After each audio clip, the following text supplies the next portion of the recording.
Hi everyone and welcome to another episode of Kickstarter GG. I am Charede and in today's episode we'll be taking a slightly different approach. Normally I would hunt through Kickstarter for many hours before making a short list of what is worthy of your attention.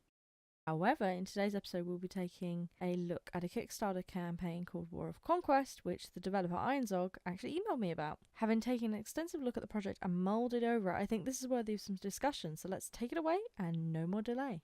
So, first and foremost, you might be thinking, what is War of Conquest? Well, War of Conquest is a free-to-play, massively multiplayer 4X strategy game by Ironzog, which will be available for PC, iOS, and Android. The game is free-to-play, but with microtransactions included as a way to financially sustain the game. Players occupy a world where nations clash over lands and treasure in a test of which nation is the ultimate power. Players need to take advantage of resources and abilities to develop and grow in order to take on bigger and better opponents for more land and treasure. Thousands of players occupy the game world at once with no instancing of individual factions off of the main world. This is one of the big selling points of the game and something they proudly boast. In order to progress, players need to invest in setting up defences and research technology to increase their chances of surviving. Picking your fights carefully is very important, and taking strategic land with important defences is vital for success, as well as crippling your enemy's progression. If you're experiencing a case of déjà vu, well, this might be because you've played or heard of the old War of Conquest game by the same developers, which was released in 2002 and had quite a substantial fanbase by all accounts. It also claims to be the game that pioneered the freemium payment model that we see in so many games today. However, I haven't been able to verify this claim. The original War of Conquest was shut down by its developer in 2011 as the game fell behind in graphical capability, failed to keep up with advancements in technology, and began to suffer due to increasing levels of competition within the market. In addition to this, Michael wanted to pursue a graduate degree in cognitive science, and this was his opportunity to do so. The team of two behind War of Conquest, Michael Ferrier and Zach Sukhan, are back and are looking to modernise War of Conquest while still staying true to the game's roots. For those interested, Michael and Zach's background is with Turbine Games, who develop well-known titles such as Dungeons & Dragons Online, The Lord of the Rings Online, and Infinite Crisis. Michael and Zach were part of the team behind Asheron's Call, which was one of the first massively multiplayer RPGs. They left Turbine in order to develop War of Conquest. War of Conquest is being developed using the Unity engine, which for some might be a massive red flag, given the horrible, terrible slew of games we've had developed on that engine. But hold your horses. In the right hands, Unity has been proven to have amazing potential to create incredible gaming experiences like Ori and the Blind Forest, which was developed by Moon Studios. More on the Unity debate another time, as I'll need several videos probably to cover it, and to kind of look at where Unity came from, what it's become, and where it's going. If this is something you'd be interested in, let me know in the comment section. But for now, I'd urge you just not to judge a book by its cover, or in this case, a game by its engine. You never know what potential gem of a game you might be dismissing outright without even realising. Anyway, back to War of Conquest, and specifically why it is on Kickstarter. The new War of Conquest has already been in development for 2 years and is expected to be released sometime in 2018, assuming all goes well on Kickstarter. As far as the Kickstarter campaign is concerned, War of Conquest developer has set a $7,000 goal and thus far received over 80% of this. I suspect they may reach their goal within a week of me preparing this video, if not before I've even had a chance to get this video out, so sorry if the information's a little out of date. I've been really busy lately. The developers have declared that they need the extra funds for a variety of aspects of their game, but primarily for the production of 3D and 2D art assets. Other aspects like music, licensing, localization, and marketing also come into the mix, but represent a lesser proportion. Ironzog clearly states that $7,000 is the bare minimum, and that realistically they need funds above and beyond their goal. This would be hugely beneficial in creating a better quality game that will meet the higher level of polish people expect and want. In addition to this, the extra funding will also prevent the release date from being later than planned, as there is still a lot of work yet to be completed, and less funding will drag out development time. The Kickstarter campaign offers 16 different backing tiers, although it states in the description as 14, but we'll ignore that for now. Each tier has its own features and combinations of rewards. Backing rewards of note are the opportunity to participate in the Alpha or Beta, name reservation, credits, which is the in-game currency, and also physical goods like the Orb of Destiny and a poster of the Advances chart, which, for those who don't know, essentially looks like a technology tree. I simply cannot go through every tier here in this video, as there are so many, but make sure to check out their Kickstarter page for specific details, the link of which can be found in the description of this video. The Kickstarter campaign ends on noon EST on the 5th of October, so if you wish to back the game, make sure you do so sooner rather than later, as there isn't much time left. Now that we've been able to explore what War of Conquest is, a bit of background of the developers and why they've come to Kickstarter looking for your support, it is time for me to play my cards and explain how I feel about this one. Well, As it stands, I have little doubt that they'll meet their $7,000 goal. I feel that although it's been a long time since the last War of Conquest, the claims of a fanbase wanting it back still seems to be correct, but as to what extent, I'm really not 100% sure, as I don't have enough information to judge this on accurately, and I'm simply not going to exaggerate or be dishonest. The show is entirely about being honest, and brutally honest for that matter, so you ladies and gentlemen can make savvy choices with regards to who you back on Kickstarter, so I'm not going to start plucking figures out of the air without evidence to back it up. I appreciate why Ironzog shut down their previous iteration of the game, as I'm totally on board with their willingness and desire to move it forward and be on par with modern equivalents. I agree that the old War of Conquest looks very out of date compared to what was around towards the end of its lifetime, and visually it needed a massive overhaul. This overhaul, I feel, also extends the mechanics that the game operated on and the way in which players can interact and choose how they are going to proceed in achieving their goals in the game. Within the Kickstarter description, the developer acknowledges some issues with the old War of Conquest mechanics, and shows they have listened and learned from the experience and plan to keep this in mind when moving forward with the new iteration. As it stands, looking at the trailer video and images I have seen so far, I don't feel this new iteration of War of Conquest is up to scratch or anywhere close to in its current state. This is, however, a project in progress with a lot of work needed, and the developers make it clear in their campaign that most of the money needed is to go towards the visual elements. I suspect much of what we see in the trailer might potentially be placeholder, but regardless, even this placeholder material does not look amazing.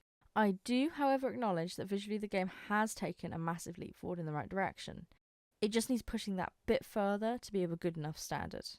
Unfortunately, I don't have access to the game in its current state, and I didn't play the previous War of Conquest, so I can't really comment on how it looks from a mechanical standpoint from personal experience. However, on the flip side, I love the concept, and it has a proven track record in the form of its predecessor. I think ultimately this isn't a case of lack of skill or ability.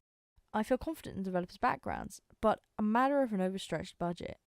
Even if they get the $7,000 they are asking for, I don't feel this will be enough to achieve what they want to make. I took the time to break down the funds, and they are as follows. First and foremost, before the developer even gets their hands on the money, they will be subject to Kickstarter's 5% fee. This brings, assuming they get just the $7,000, that will bring it down to $6,650 approximately. After this, you can expect between 3 to 5% service fee from PayPal to transfer the money. So let's assume 3% to be generous. That leaves $6,450.50.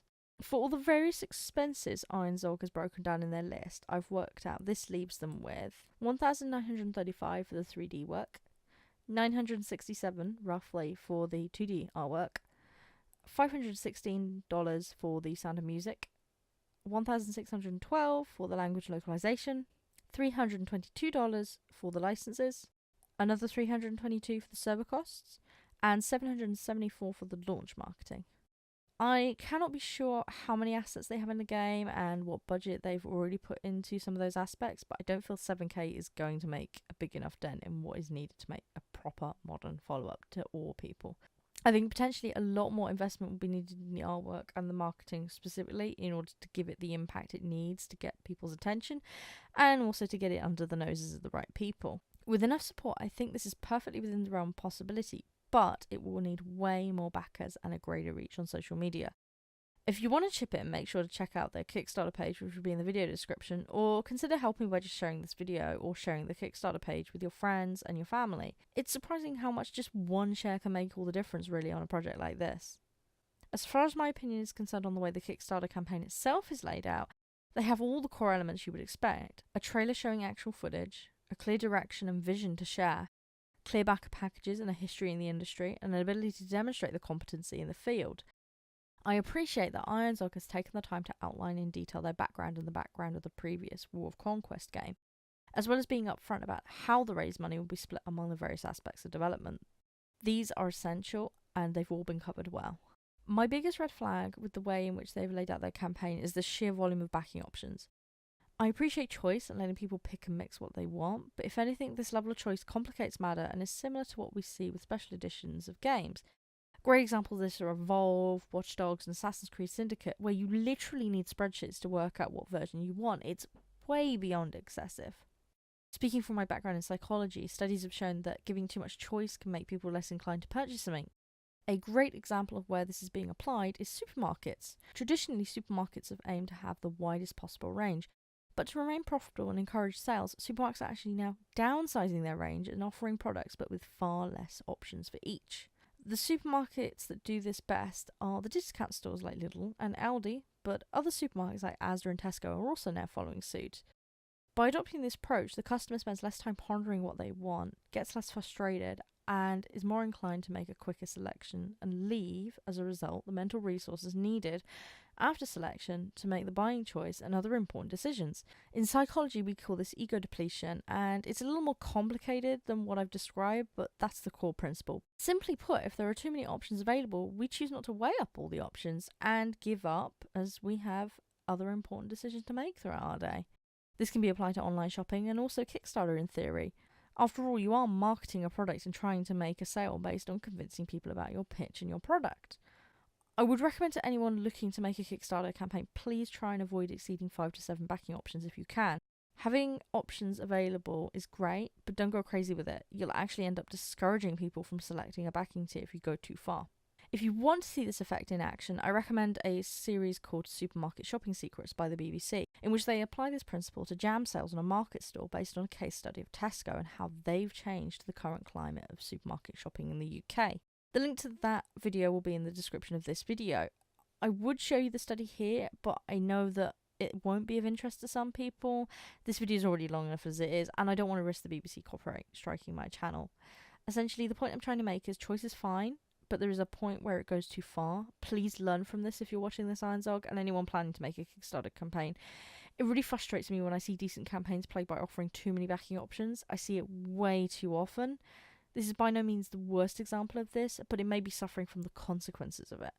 I know often those making these campaigns don't have someone in marketing or psychology to consult with, but when you see something that might have some potential that could just miss out on making its goal, or something that desperately needs every penny it can get, it can make seeing this all the more difficult to witness. In conclusion, I feel fairly certain Ironzog will reach their $7,000 goal, but I feel that they will need a lot more money in order to make this reach the standards they aspire for. If you're looking for a 4X MMO that has a good history, then this might be the one for you, and definitely one to watch carefully. How the game progresses through the latter part of development will have a big influence on how the game feels, and I think this will be the crux of if this is a success or not.